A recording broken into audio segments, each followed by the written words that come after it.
Thank you, thank you. Good morning, everybody. I'm assuming this is okay. Can you all hear me out there okay? Well, first let me just say thank you to all the neighbors for showing up today. I know and we're trying to get this done quickly before Mother Nature decides to do something else for us, which we all want, quite frankly, except during the balloon fiesta, which is a different story. But nonetheless, I also want to thank all the Parks and Recreation Department employees that obviously do a lot of work for the city every day, and for putting this together, and hopefully having an opportunity for us to talk some more after this little celebration. But first, let me begin by saying that unfortunately the mayor couldn't be here today. A couple of things came up on his schedule that he couldn't make it, so you all got me. Hope that's okay. That's great. Thank you very much. Well, let me first begin by acknowledging Senator Bill O'Neill and City Councilor Brooke Bassan for their great support and representing your community, this area of the city, very well, and their support for this project today. As you can see behind me, there is a great expansive area of brand new grass that is a big addition to the Vista Del Norte Park, a park that's really super popular with families and children. I know personally that I come over here every once in a while and run around with my daughter who likes to throw the frisbee, and so we've been using your park. So it's a great park, and I gotta tell you, it's interesting. I sometimes just in the day when I'm trying to avoid a lot of work, I'll get a hamburger and come over here and just park in the parking lot, right? Especially during the summertime, and it's really nice to see all of the community folks enjoying the park, etc. But there's also another big piece to this, and that's the portion that this park will mean to our balloonists and those that fly in our balloon fiesta, or those that just simply fly on a weekend when the weather is great. Our balloonists will obviously be able to use this portion of the park, quite frankly the entire park, to land balloons while they're up, enjoying the beautiful weather and the beautiful or the beauty of our community. And so I want to thank our folks from the balloon community for setting up the gondola back here. Let's give Mr. Bacon and his crew a nice little round of applause for doing this. And of course, we're right on the eve of the great event of the balloon fiesta, so it's really nice to be able to make this happen right in time for them to begin to realize that hopefully by the time this grass gets really firm and settled, that we'll be able to use it for many more activities like football and soccer and other community events. So that's a great thing for our community and for this neighborhood. Let me also say that this is really the first phase of improvements. The park will obviously has doubled in space. We know we want to put a lot more other opportunities here, like a dog park, walking paths, and additional natural play areas. So there's more to come, and as we can get funds put together, we'll obviously continue the expansion.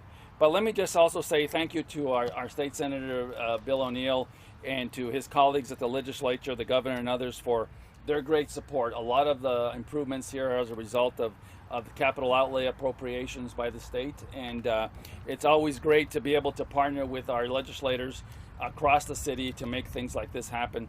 But also just give a real nice thank you to our city councilor Brooke Bassan for her work as well in supporting the development of the park.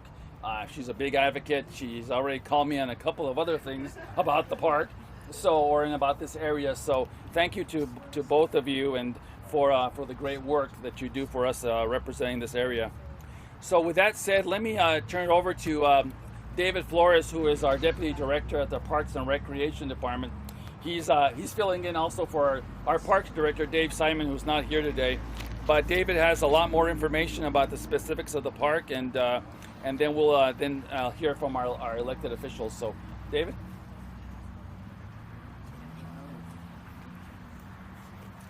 Good morning. It's still morning. Thank you, Mr. Rael, for that introduction, and thank you for with Bassan and her staff and everybody who's been involved with the project.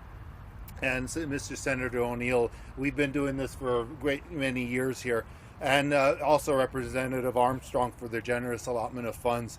So for many years, this has been an undeveloped space, and we initiated the project with just getting the ground ready, because it was originally also a gravel pit.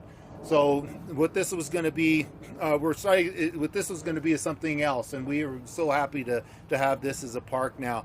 We're excited to be moving forward with finishing development, as Lawrence was mentioning, about additional amenities such as parking and the dog park. We added about 5 acres, so we have 11 acres of grass out there now. With all irrigation, new irrigation, it's brand new, and we'll be ready to take care of it and get it more healthy and beautiful. So, as Lawrence mentioned, this is one of the most popular parks that we've got. It's so visible. You drive by, and it's one of the things that you just can't miss out here.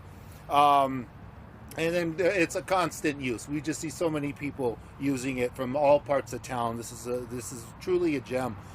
So, what we'll be able to do now is, with our sports teams, when you have anything that's high visibility and openness, that's just prime space for all these sports that we love to have and see our kids out here doing. So we're going to be looking at different funding opportunities for the park, for, again, walking paths, parking, restrooms perhaps, so we talked about that, additional plantings in the perimeters, and additional picnic tables. We talked about that too, at benches and shade structures in a natural area. So what we have here is this, of course, it's prime for balloonists. We don't have high structures, high elements that would cause any concern for balloonists to come and land here and take off too. This is a place also where they can bring in and taxi in or set up anywhere and get the balloon off.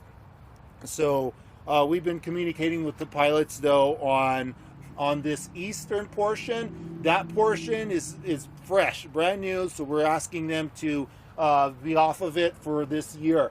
And so we have signs to that, and we'll do that in the briefings as well. And but on the western half, that's business as usual. And we're at a little rust now, so we'll just remind the pilots to be mindful of that half, because what usually will be happening is all this is going to be in the dark. So these are things that are going to be communicated to them early. And so we'll also have a technique, what they call taxing. So they'll be able to, once they do land, even if they're in the middle of the grass, they can slowly move and it's a light lift all the way to the edge, and then from here they can get it into the chase vehicle.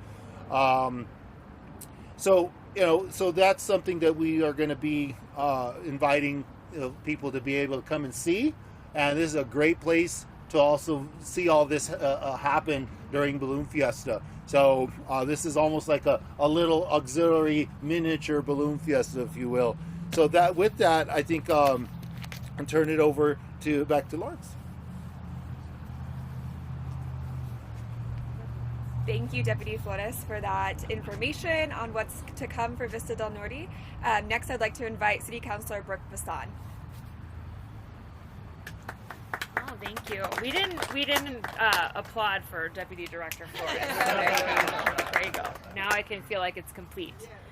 I'm a family gal. I was born and raised in Albuquerque. I know that we've had community events, and this park gets used daily throughout the year by everyone, ranging from youth and youth sports all the way to other family events, picnics, birthday parties, and including landing sites for Balloon Fiesta. So I am very excited that we are expanding and we finally have seen the grass get installed, and I'm really looking forward to the next phase of this, which, as mentioned earlier, is the dog parks and walking paths, a nature trail, perhaps more play areas, who knows, but things that families can utilize so that this piece of dirt that we're on now can also be just as beautiful and utilized as what's behind us today. So I'm grateful. I was just talking to Senator O'Neill, and we're making plans on how we can continue the efforts in growing this area and this park so that it can continue to be an access point for families all over Albuquerque, including people that come and visit us for events like our International Albuquerque Balloon Fiesta that I can't wait to do. And I said that backwards, so now I'm going to hear it from everybody at AIBF later. But thank you all so much, and I'm very excited to do this for our community and our neighbors. Thank you, Councilor Bassan, for your support. And next we'll hear from State Senator Bill O'Neill.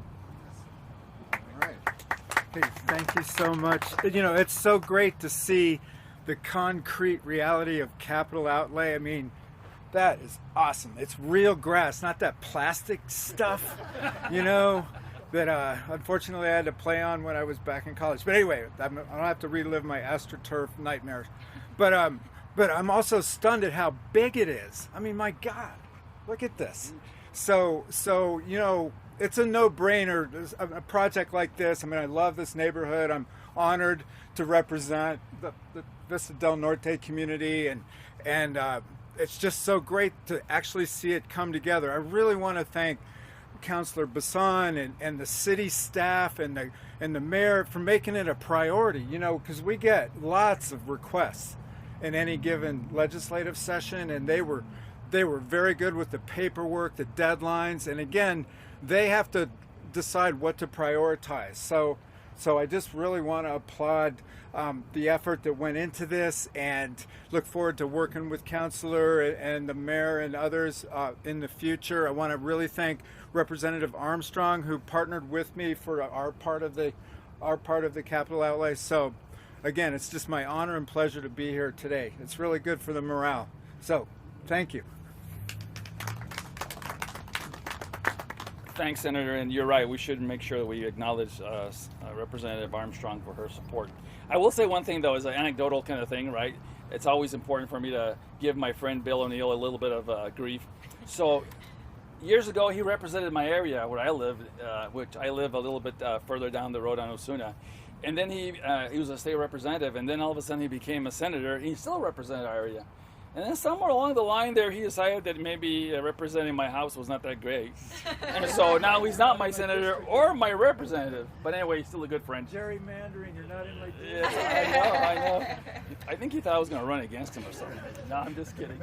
No, but nonetheless, you know, Senator O'Neill's really been supportive of the city across the board for many other things, public safety and other projects, along with his colleagues in the legislature. So again, thank you so much for all your support, and just so y'all remember, the session's around the corner, so we'll be back up there talking to you again for more of the walking paths, right, Councilor? Right. Anyway, just as for information's sake, for the press sake, this is a $900,000 investment in adding the work that's been behind us, the fencing, the grass in particular, the cultivating of the soil, getting all of the landscaping done, etc., and the nice edging that the park has. So with that, we will conclude our remarks today and open it up for any questions you might have. Yes, ma'am. Where's that funding for this $900,000 development? Where's that So the funding was legislative, Yeah, both GO bonds. both GO bonds and legislative funds. So our general obligation bonds that the voters approve every other year, along with support from the legislature, made this happen. There's $1 million on this ballot too. Yeah, that's right. We do have in November, the election has another $1 million to continue the work on this project. And how many balloons can land in this park at one time? Very little tiny balloons or big balloons? I don't know. You know what? It's really, I'm going to have to sort of defer to our balloonist enthusiasts here, but, you know, it's a very big span, so, you know, you can get a lot of balloons in here. However, because it's for a launch area, you know, it's pretty significant. You know, I would say you probably get more than 25 to 30 balloons. You know, you got to give them enough space because the gondolas or the envelopes are so big. But you know, it'll be a nice area for takeoffs. For landings, it's a little bit more challenging because you know they don't come straight down; they sort of glide in. So. What's the landing protocol? Do you just have to notify somebody before landing here? What does that process look like? Well, typically in all our city parks, unless my friend Dave corrects me, they're public spaces. So we are really using our parks to give opportunities for balloonists to land in those parks wherever, as long as there's not anyone playing in the park or any children. And even then, they are very careful about. I mean, you can see these things coming down, right? So all of our open spaces, all of our city parks are all open for balloonists to land. What Dave was talking about here, or I'm sorry, I was talking about here earlier was the grass is pretty new, so we don't want heavy chase vehicles on the grass now because we want to make sure the grass gets firmly rooted. But you know, so we're asking them just to sort of move the balloon a little bit to the edge, right? But once it gets firmly rooted, etc., I mean, they'll be able to drive out into the grass and get to the balloons and load them on the chase crew vehicles pretty easily. Sure. All right, just again, thank you all for showing up in the neighborhood. Obviously, this is all about our neighborhoods and making sure we support you. And you've got great representatives, and the mayor, again, unfortunately wasn't able to be here, but thank you all for all the good work you do. And thank you all. We do have a bit of a ribbon cutting activity. If the cameras want to move this way, we have a little bit of sod to roll out. So we're going to ask our electeds and our city staff to roll out that last bit if you want to get some footage.